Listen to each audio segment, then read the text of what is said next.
Part 1 में जो शुरू हुआ था अब उसका असली खेल शुरू होता है। Part 2 starts now. आदमी को एक लोहे के पिंजरे में बंद कर दिया जाता है। तभी बड़ी संख्या में समुद्री डाकू उनकी ओर बढ़ रहे होते हैं। डाकू भारी हथियारों से लैस होते हैं। दीवार पर बस कुछ ही गोलियां चलाते हैं और किला पल भर में छलनी हो जाता है। वहीं दूसरी तरफ सिर्फ पानी की बंदूकें होती हैं। जल्द ही कुछ डाकू जेट स्की पर सवार होकर आ जाते हैं। उनमें से एक सीधे पिंजरे को टक्कर मार देता है, जिससे पिंजरा गंदे गड्ढे में गिर जाता है। बड़ा भाई चाकू से ताला तोड़ने की कोशिश करता है, लेकिन जरा सा जोर लगाते ही चाकू टूट जाता है। ठीक उसी जानलेवा पल में एक खूबसूरत महिला उसे पकड़ लेती है। वह उसे पिंजरे से बाहर निकाल लेती है। इसके बाद बड़ा भाई समुद्र में छलांग लगाता है, अपनी नाव पर पहुंच जाता है। वह कोड़े से समुद्री डाकुओं को उड़ा देता है और तुरंत नाव स्टार्ट करता है। श्याओमेई अपनी बेटी के साथ गेट खोलती है। तीनों भाग निकलते हैं और समुद्र में आगे बढ़ जाते हैं। रास्ते में बड़ा भाई बच्ची को गोद में उठाता है और एक युद्धध्वज समुद्र में फेंक देता है। श्याओमेई बच्ची को बचाने के लिए खुद समुद्र में कूद जाती है, लेकिन बड़ा भाई उसे ऐसा करने नहीं देता। श्याओमेई के लिए यह व्यवहार किसी अपमान से कम नहीं होता।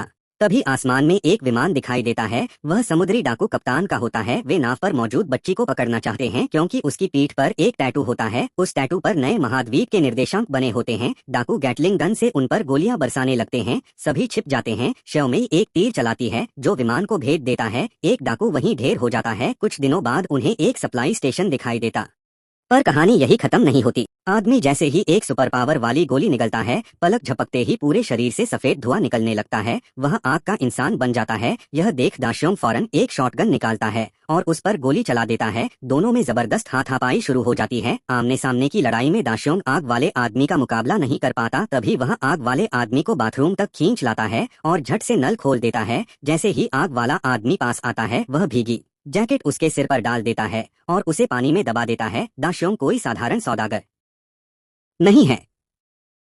आग वाला आदमी दवा की अधिक मात्रा के कारण वहीं जोरदार धमाके के साथ फट जाता है, मगर जाते जाते वह आग वाले आदमी का मोबाइल चुरा लेता है। फोन के चैट रिकॉर्ड के जरिए वह दूसरी सप्लायर ब्लैक सिस्टर तक पहुंचता है। जैसे ही ब्लैक सिस्टर वहां पहुंचती है, दाशियोंग उसकी गर्दन पकड़ लेता। वह उस पर बंदूक तान देता है। मजबूर होकर ब्लैक सिस्टर ठिकाने का नाम बता देती है। दाशियोंग उसे साथ लेकर वहां निकल पड़ता है। रास्ते में दाशियोंग बताता है उसकी शारीरिक क्षमता आम लोगों से कहीं बेहतर थी, मानो वह जन्म से ही सुपर पावर के साथ पैदा हुई हो। लेकिन जब यह बात गलत लोगों तक पहुंची तो उन्होंने उसकी बेटी को मौके पर ही अगवा कर लिया। जब दाशियोंग मौके पर पहुंचता है तो वहां एक सुपर पावर एक्सहिबिशन चल रही होती है। जैसे महिला सुपर दवा निकलती है, उसकी शक्ति बर्फ जमाने की है। दाशियोंग एक बड़े आदमी को बंधक बना लेता है। वह उससे पूछने ही वाला होता है कि उसकी बेटी कहाँ है। तभी पुलिस अफसर शियाओशुआई वहां घुस आता है। तभी वह बड़ा आदमी सुपर दवा निगल लेता है और यहाँ से सब कुछ बादल जाता है। अदृश्य होने की ताकत का इस्तेमाल करती है। वह चुपचाप बैंक के अंदर घुसती है और तिजोरी का पासवर्ड याद कर लेती है। जब बैंक के सारे कर्मचारी घर चले जाते हैं,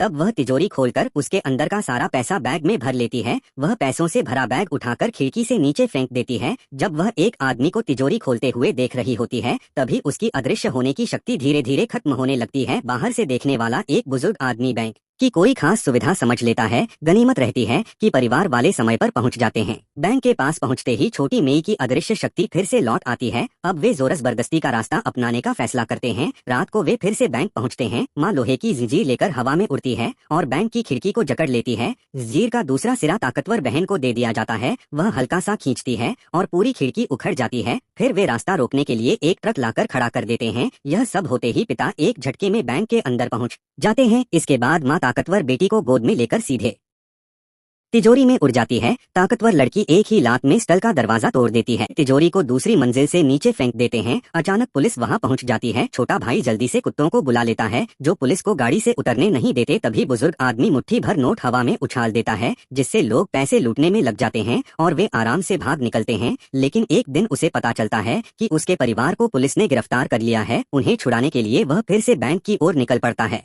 लेकिन सबसे बड़ा ट्विस्ट अब आता है।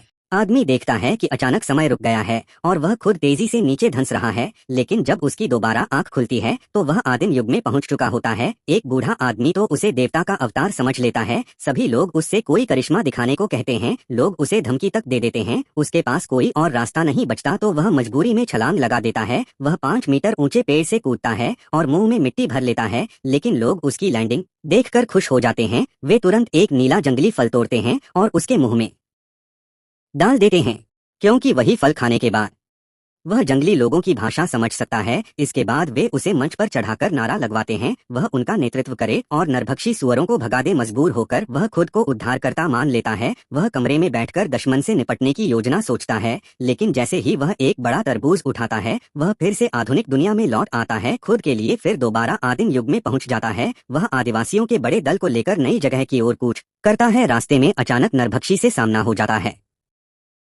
वह अपनी खुद की बनाई तलवारबाजी से मुकाबला करने का फैसला करता है। किस्मत से उसकी बड़ी तलवार काफी ताकतवर निकलती है। एक ही बार में वह एक दुश्मन को मार गिराता है। दूसरा दुश्मन जमीन से मिट्टी उठाकर उसके ऊपर फेंक देता है। यह उनके कबीले के खिलाफ युद्ध की घोषणा होती है। आदमी तुरंत आधुनिक समय में लौट आता है। वह 36 रणनीतियां नाम की किताब खरीदता है और घर पर बैठकर युद्ध की रणनीतियां जमकर सीखने लगता है। बहुत जल्द नरभक्षी सुअरों के साथ असली जंग शुरू होने वाली होती है, और जो आगे होने वाला है वो सबसे ज्यादा खतरनाक होगा। अगर पार्ट 2 पसंद आया तो अगला पार्ट मिस मत करना।